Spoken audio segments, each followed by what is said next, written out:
a tendency to act like everybody around us. And if you think about this, it doesn't make a lot of sense. Because if you study statistics, 95% of the people live their entire life and never live the way they want to live. You know that 95% of the population in this country, let's say in North America, the richest continent in the history of the world, they'll work productively, let's say for 40 of their 65 years, and they'll end up with hardly any money. Well, there's got to be something wrong. So there's not much. 5% of the people end up financially comfortable or independent. Are you trying to depress us, Bob? Because that's No, actually, I think it's quite an exciting idea, because you see, the idea behind it is that anybody can win, anyone at all. But if we start studying these statistics, I think we'll arrive at the conclusion, geez, I better start thinking for myself rather than follow everybody. Most people, they get a job, they look around, they see how everybody else is doing their work, and they start doing it the same way. They should stop and think, I wonder if any of these people know what they're doing. You know, is there a better way to do it? But don't we have a need to fit in? I mean, we don't want to stand out. We don't want to get fired. We don't want to make waves. Exactly. Exactly. Just fall into line, you know, take a number, be like everybody around. You know, that'd be great in the animal kingdom. But human beings aren't supposed to live that way. I think we should make a few waves. We should maybe stand out, be different. Not for the sake of being different, but because we are different. We all think different thoughts. And I believe we should start to think and build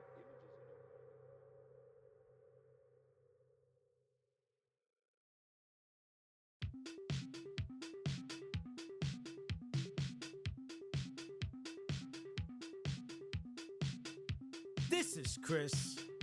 Welcome to the world's first GYATT Fortnite Podcast, where I can't wait to freeze the competition with Sub-Zero arriving into Season 2. Get over here! I mean, hurry up. Can't wait till Friday.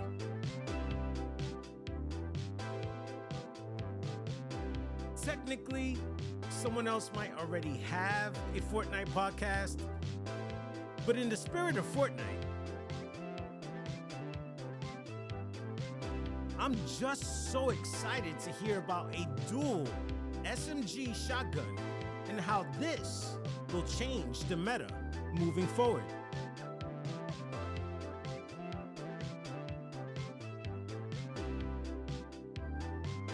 The new Doberman skin, it's like a skin with a dog and he looks a little bit like he's like a business guy or something. Anyways, it has like a shirt and a tie. It looks fantastic. I cannot wait to get this skin.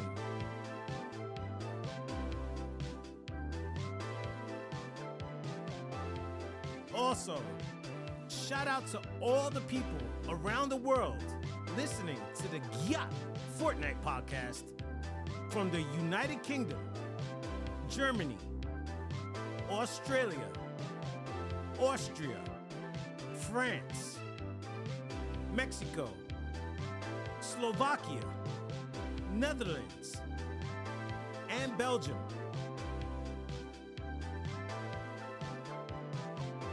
Thank you so much for rocking with me and the GYATT Fortnite Podcast. If you are listening on Pandora Radio, Amazon Music, Audible, Spotify, or Apple Podcast, thank you.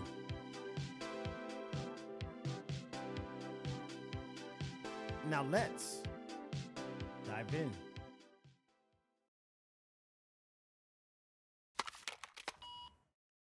I'd like to say I think about Fortnite more or less about 5 minutes a day.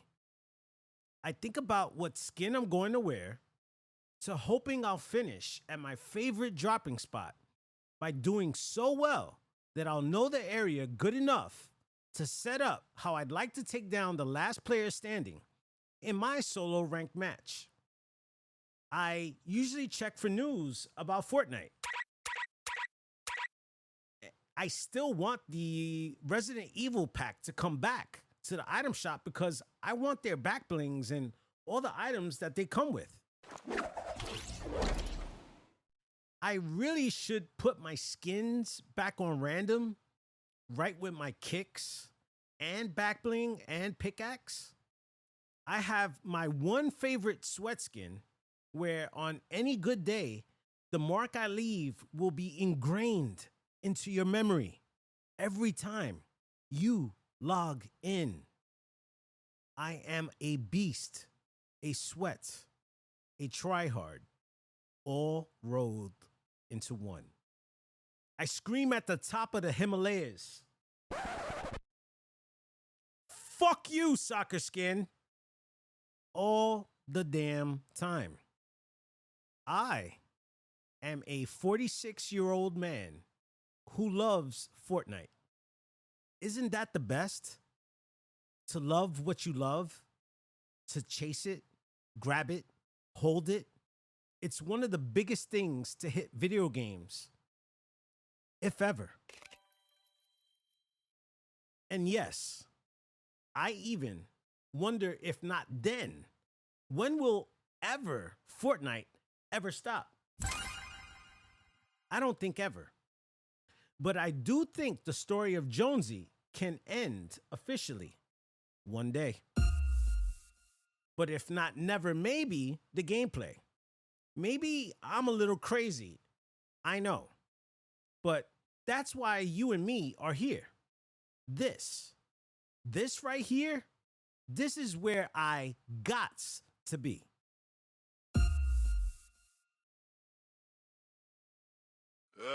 Anyway. Pickups. I picked up the Boss Koji bundle and the Avatar bundle. Sometimes I'll pick up emotes whenever I'm being random. So this week I picked up the Skipper, which is the what is it? The jumping rope and the tiniest violin.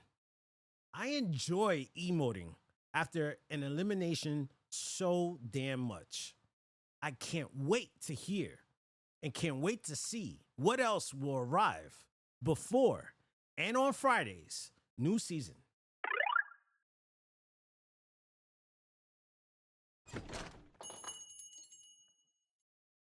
Fortnite is so massive, so relentless in its motion. It's like an object traveling at the speed of sound.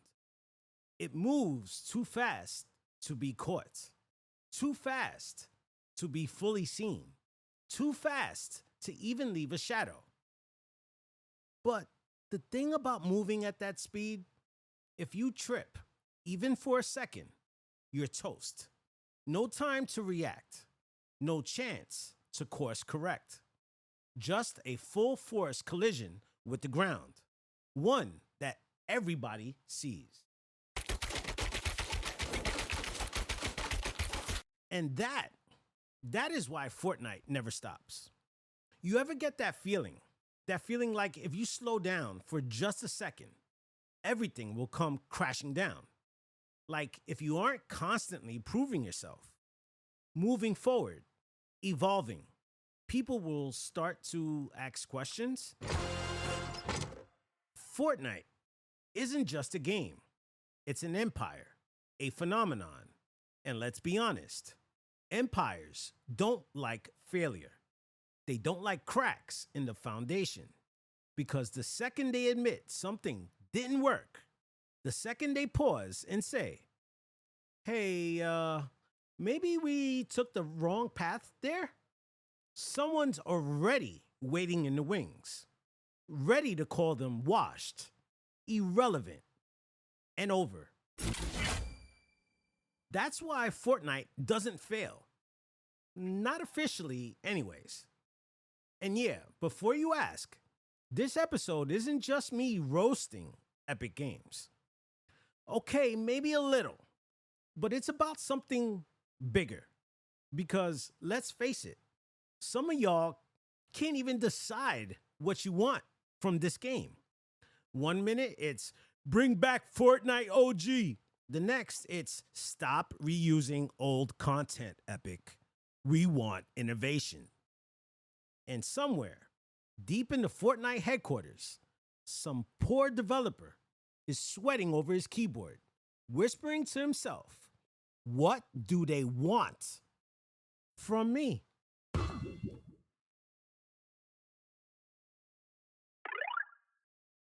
But this isn't just about Fortnite's identity crisis. This is about something more. You ever tell someone you have a Fortnite podcast and get that look? You probably don't, but I do. You know, it's that really LOL response, that skeptical head tilt. Like you just told them you're training to be a professional Uno player. Yeah, we're talking about that today too. Because Fortnite isn't the only thing afraid of being misunderstood. Kind of like me. It's not the only thing scared of failure.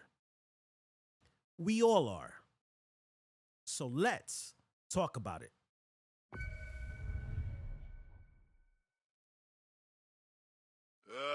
Anyway. Fortnite's relentless evolution, the fastest game alive.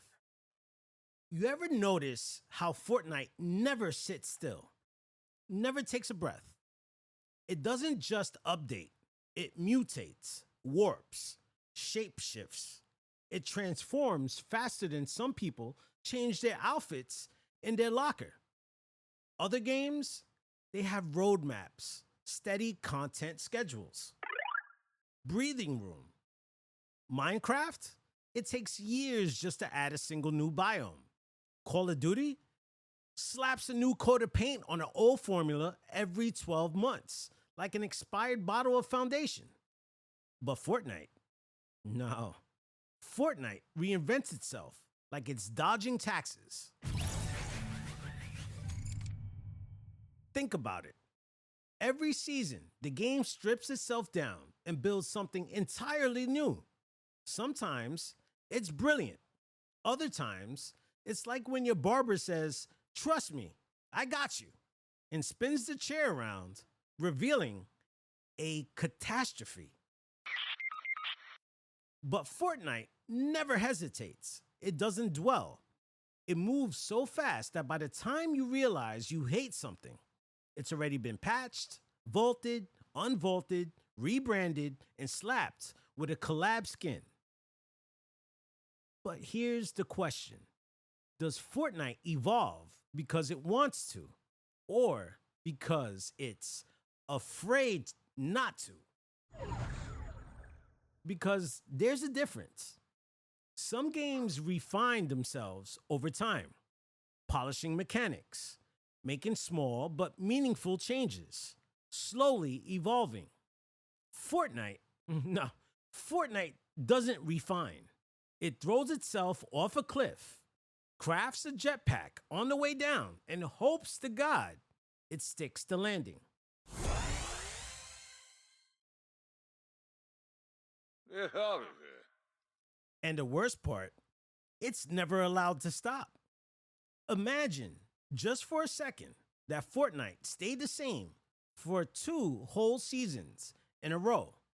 Somewhere in the deepest, darkest corners of Epic Games headquarters, an executive just felt a cold, very, very, very cold shiver down their spine.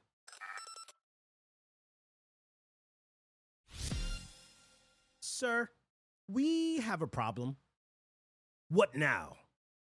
It's been 3 weeks since we introduced a new movement mechanic. Players are adapting. They're getting comfortable. Are you saying stability? Sir, we're running out of ideas. Then make something up.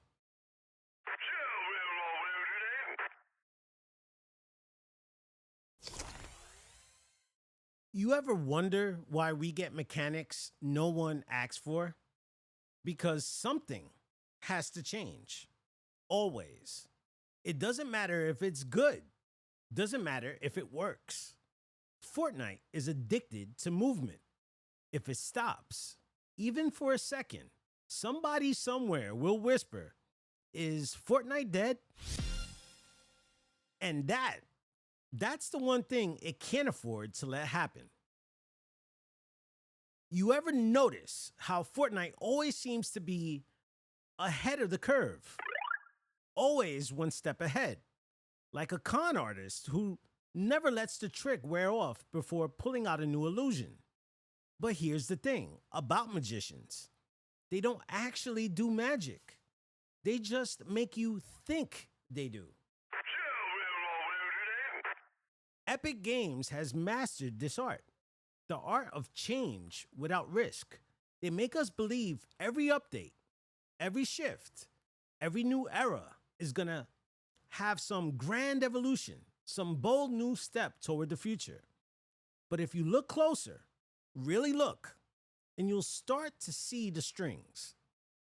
Take the return of OG Fortnite, the most celebrated season in recent history. A moment so big, it shattered player count records, ignited nostalgia, and made millions of people remember why they fell in love with the game in the first place. But was it a brilliant creative move, or was it the safest possible bet? Think about it. Epic had spent years pushing the game forward, introducing new mechanics, new loopholes, new movement options, new ways to play. Some of those changes landed. Others, not so much. Players were getting restless. Complaints were piling up. Fortnite isn't what it used to be. Bring back the old map. It doesn't feel the same anymore. So what did they do? They gave us exactly what we asked for. They didn't push forward. They didn't innovate. They reverted. They took the one thing they knew was guaranteed to work and dropped it into our laps like a perfectly wrapped gift. And yeah, it was incredible, but it wasn't risky. It wasn't a reset button, and it wasn't a leap forward. Then there's the crossovers. And look, I love them. I really do. But at some point, I have to ask, is Fortnite still Fortnite? Or is it just a Marvel, Star Wars, Nike, whatever's trending simulator? Once upon a time, a long time ago, this game had its own identity. Original characters, original stories, a universe that felt like it was building towards something. Now, half the battle pass looks like the pop culture section of a shopping mall. Again, smart move. Crossovers bring in new players, new money, new headlines. But are they risky? Not even close. Because when you fill your game with characters people already love, you don't have to gamble on whether players will care. They already do. And then there's the gameplay itself, the mechanics, the real heart of it all. Fortnite used to break the rules, throw entire systems out the window, force players to adapt. Now, we get small tweaks, little adjustments, weapons that are technically different but functionally the same, mechanics that shift but never truly disrupt.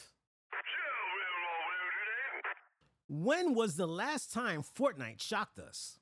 Not with nostalgia, not with a new IP collab, but with something so unexpected, so game-changing, that it felt like an entirely new frontier.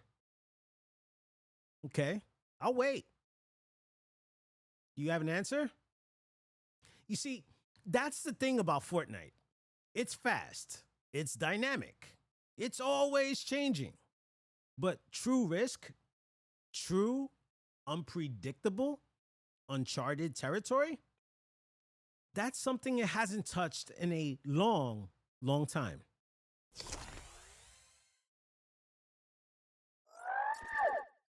The fear of perception, why we hesitate to take risks. You ever catch yourself hesitating? Not because you don't want to do something, not because you're not capable, but because you're worried what people might think. It happens in the smallest ways. You're at a restaurant, looking at the menu, and you kind of want to order something weird, something different, But then you hear your friend cracking jokes about people who eat pineapple on pizza. And suddenly you're second guessing. Or maybe it's something bigger. You have an idea, a vision, something you know could be great. But before you even start, your mind conjures up some imaginary peanut gallery. People who will roll their eyes, scoff, and say, "Really? You're doing that?" And just like that, you hesitate.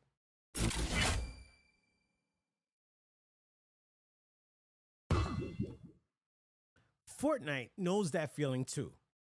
See, people think failure is about crashing and burning, about falling flat on your face, about complete and total disaster. But the truth, the real thing that stops most of us, it's not the failure itself. It's your perception of failure. Because failing in private, that's one thing. But failing in front of an audience, in front of people waiting to tell you that they told you so, that's a different beast entirely. In Fortnite, it has millions of people watching, judging, expecting something. Think about it. Fortnite has built one of the most successful games in history. But in doing so, it's also trapped itself in a loop of expectation. It can't just be good. It has to be better every single time. It can't just try something. It has to guarantee it works. Because the second Fortnite drops something that flops, the second a season doesn't land, the second a mechanic feels wrong, the internet is waiting. Memes, outrage, people calling it dead. Because that's how this works. Nobody lets things fail quietly anymore. And look, I get it. I've reinvented myself before, more than once.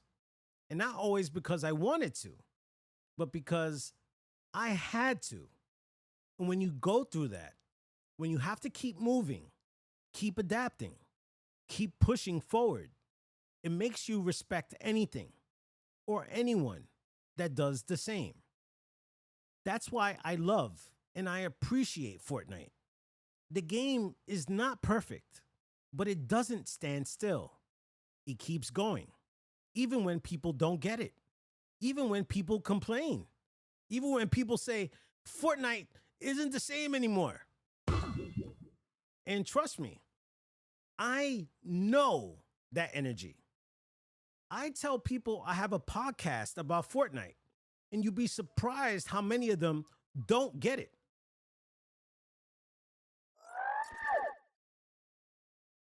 A podcast about Fortnite? Really? Yeah, really. And for a second, just a second, those voices try to creep in. That instinct to explain myself, to justify, to prove that this thing I love is worth something.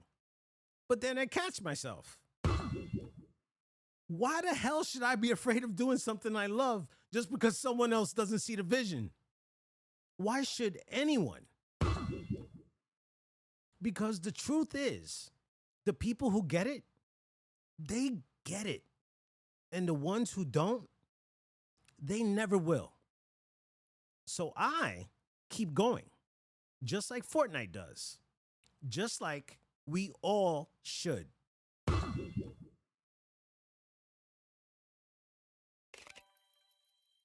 What if Fortnite did fail? Let's talk about something no one ever really wants to say out loud. What if Fortnite failed?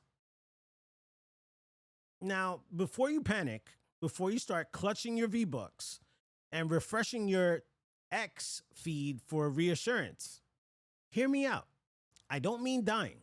I don't mean servers shutting down overnight and some dramatic farewell post from Epic Games with a single teardrop emoji. No, I mean something different. I mean Fortnite crashing, stumbling, taking a fall so hard that for the first time in a long time, it has to rethink everything. You ever trip in public? I have. I'm talking about one of those brutal slow motion full body stumbles where for a second you think maybe I can recover from this.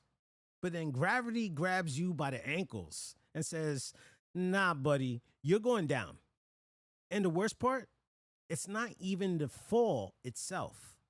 It's the moment after, the immediate wave of embarrassment, the side eyes from strangers, the are you okay? When you know they're trying not to laugh. That's what Fortnite is afraid of. Because right now, Fortnite is the cool kid that never trips. The one that walks the hallways with effortless confidence, always adapting, always shifting, always ahead of the curve. But the thing about never tripping is, well, you never learn how to get back up if it does actually happen to you.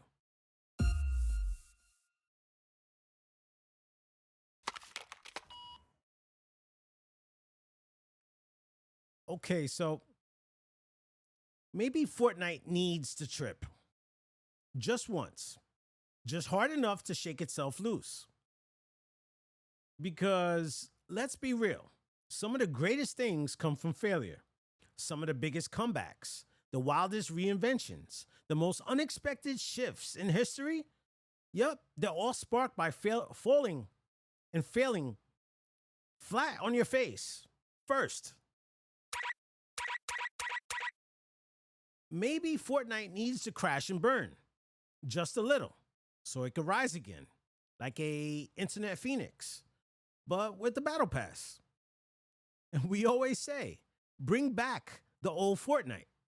But what if the next great Fortnite isn't behind us? What if it's waiting on the other side of a failure Epic hasn't had yet? Right now, Fortnite is a machine. A well-oiled, constantly moving, never stopping beast. But machines don't evolve on their own. They don't grow. They don't run. They function, they perform until something forces them to break. And when they break, that's when something new can be built. Because maybe that's exactly what Fortnite needs. Not another update, not another collab, not another safe play to keep the engine running.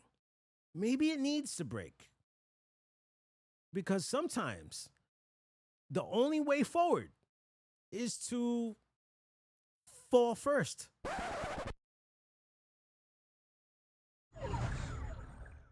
The lesson: we can't be afraid to take risks. So here's the takeaway. Fortnite isn't afraid of change. It never has been. But maybe, just maybe, it's afraid of losing. And that's a different kind of fear altogether. Losing means admitting something didn't work. Losing means people will see the cracks. Losing means standing in the middle of a storm, fully exposed, while everyone watches to see if you can hold your ground. So instead of risking that, it pivots, it shifts, it changes just enough to stay in motion without ever standing still, long enough to be vulnerable. And if we're being honest with ourselves, a lot of us do the same thing. We hesitate, we overthink, we calculate the risks, play out every possible outcome in our heads, convincing ourselves we'll make a move once we're sure it'll work. And sometimes that stops us from ever doing anything at all. Anyway. Yeah, anyway. You ever sit on an idea so long that by the time you're finally ready to do it, it doesn't even matter anymore? You waited too long. The moment passed. The window closed. So many girls I've tried to talk to, and that's happened. If I would have just went up and did it, I would have gotten the answer I wanted quickly. Do you like me? I like you. Okay, fine. Or worse, you never move at all. You convince yourself it's not the right time. or that you're not ready, or that people won't get it. That fear, that hesitation, it's not failure. That's not failure. It's the avoidance of failure. And it's way worse. Because at least when you fail, you know. At least when you fail, you get to learn. You get to build something from it. But hesitation? Hesitation leaves you stuck in a loop of almost.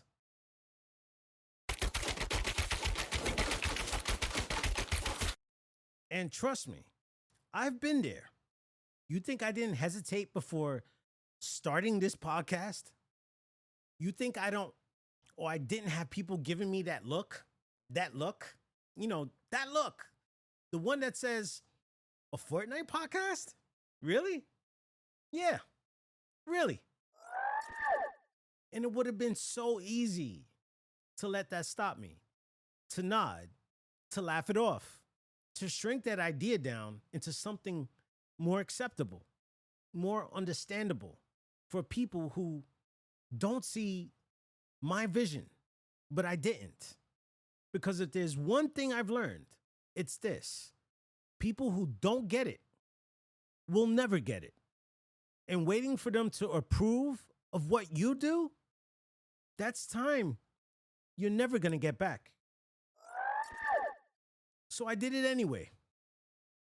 Now I'm in 17 countries around the world. You guys are listening everywhere, leaving me messages and telling me how much you guys actually love this podcast. The world's first GYATT Fortnite podcast. And Fortnite, whether it knows it or not, it has the same choices to make.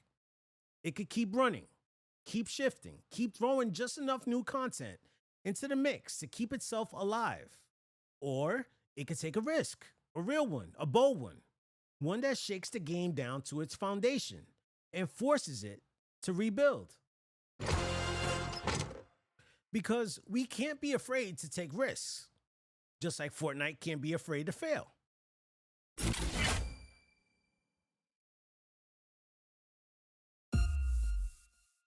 So now we're here, at the end of it all, staring at the game we played for years. The game that refuses to sit still. The game that dodges failure like a sweat dodging a sniper shot. Has Fortnite played it too safe? Or are we just waiting for the moment it finally does something that catches even itself off guard? Because one day, it's going to happen. One day, Fortnite's going to make a move that isn't just another nostalgia trip, another collab, another subtle tweak wrapped in a flashy update. One day, it's going to step so far outside its comfort zone that even Epic won't know if it's genius or a disaster. And we'll be watching, all of us, holding our breath, waiting to see if it soars or faceplants. But that's the thing about taking risks. You don't know how they'll turn out. That's why they're risks. Speaking of risks, I just spent an entire episode talking about Fortnite like it's a human or a sentient being with an existential crisis. See, I failed right there, but I tried. Maybe I've been playing too much. Or maybe, just maybe, Fortnite's been playing it too safe. And I'm the only one willing to say it. Either way, I'll catch you in the next one. Unless Fortnite finally decides to roll the dice and do something that changes everything. In which case, we'll have a lot to talk about. Till then, I'll be watching on YouTube Carl Sagan talk about the fourth dimension again. Have a great night.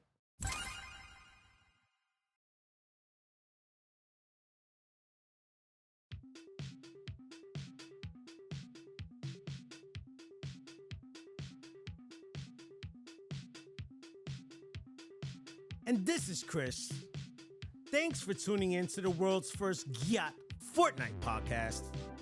Until next time, keep your shields up, your emotes ready, and remember, it's all about how you see the game.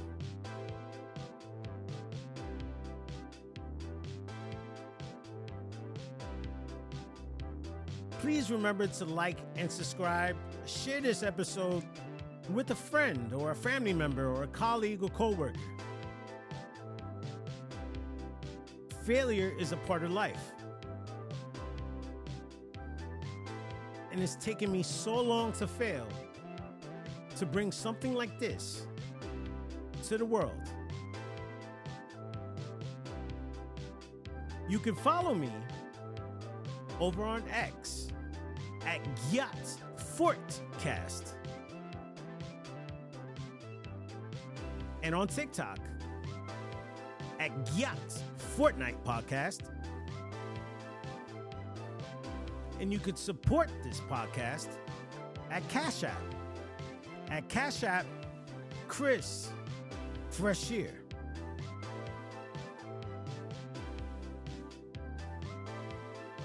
Link in the description. I cannot absolutely wait for season 2 arriving on February 21st.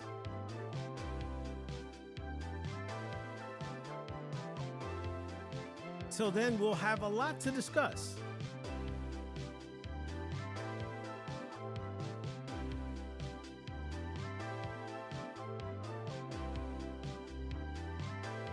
And I'll see everybody soon.